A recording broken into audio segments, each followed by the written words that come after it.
good morning, kindness. My name is Ann Patricia Nicole de Guzman of grade 11 St. Luke. And ayun. So ate, I'll just ask you a question. Maybe stand up. So do you think CCTV are invasion of privacy? Yes or no?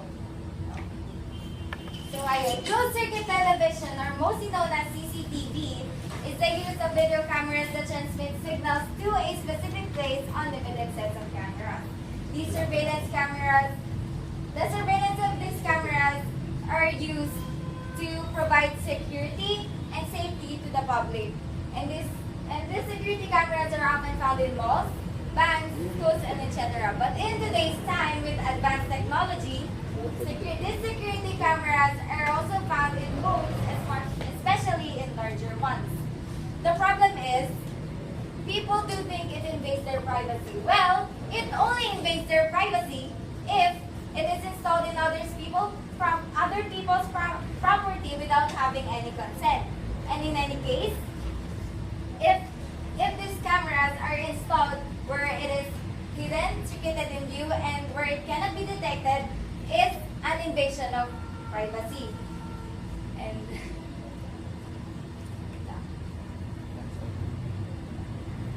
And those acts can be called voyeurism.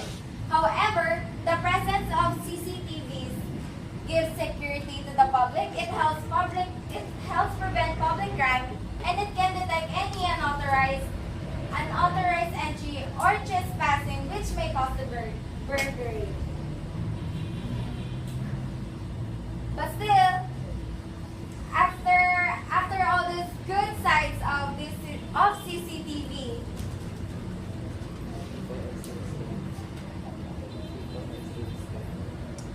some people might still believe that CCTVs are a violation of their privacy. But CCTVs are always for the safety and security of the public and should always be for a prevention of crime and not a lead to crime.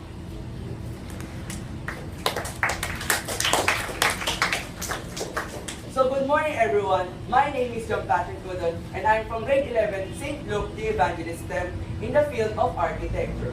So for the topic of today is CCTV an invasion of privacy? So first, before we talk about CCTV as an invasion of privacy, let's know what is the meaning of CCTV. CCTV, also known as closed circuit television, is one of the most important inventions that humankind has ever made. CCTV is a system where it transmits private surveillance footages to a specific monitor for a person to see what already happened or what is happening to where the CCTV device was installed. Since CCTV was made available to the public, it improved the world a lot. It lessened the people's problems on a daily basis. One of the most improvement that CCTV brought into us was the lessen or the decrease of crime rates. According to securitybroadswood.com, by 51%, when CCTV was installed to a lot of places such as Jollibee's, McDonald's, or transportation areas, it decreased the crime rates there by 51%. So that study shows that CCTV helped decrease the crime rates by scaring criminals, because now criminals are scared to be caught in action while doing a crime. With all of the benefits that CCTV brought into us humans to improve, CCTVs are still a thing. CCTV is a media, and people are still scared of how it can invade their privacy. Some people are scared that it might record them secretly in their own private rooms or in their house.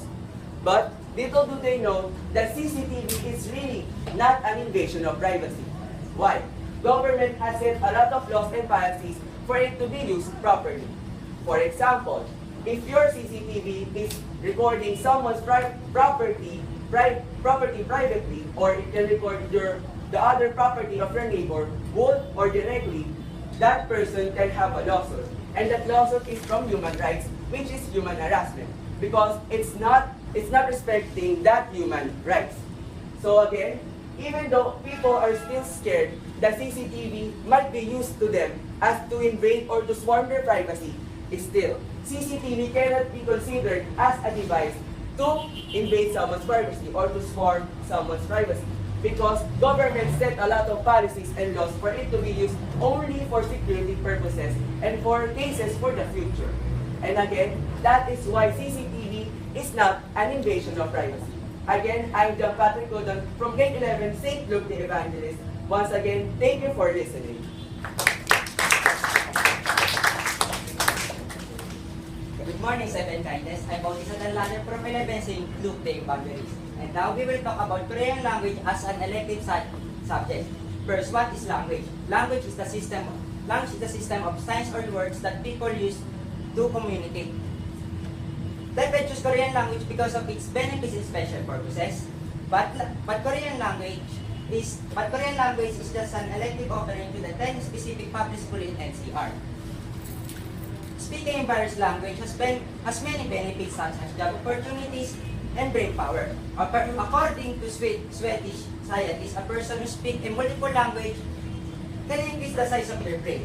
And being multilingual can increase their skills and abilities when it comes to speaking, reading, writing, and listening.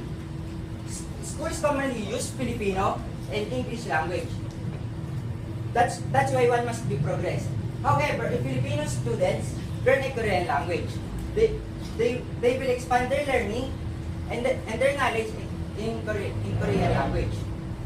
Some will say that our language one cannot use properly, while them but we will add one another elective subject. According to POOK 2011, a person who speak a multiple language has a stereoscopic vision of the world from two or more perspectives, enabling them to be more flexible in their thinking and learn reading more easily.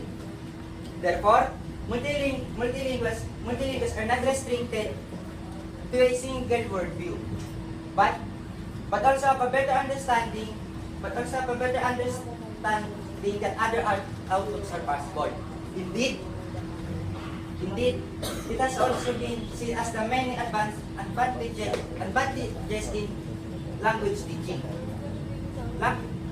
Language skill or being multilingual can be used as a power or a weapon because it has power to change the future of the individual.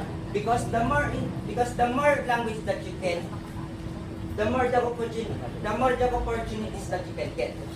Therefore, even though some students cannot appreciate Korean language should be learned by students because learning a foreign language can open up in many job opportunities. Thank you. Okay, so thank you for listening, grade 7 Kindness. We are again from St. Luke the Evangelist. Thank you for listening to our speech. And that's all. Thank you.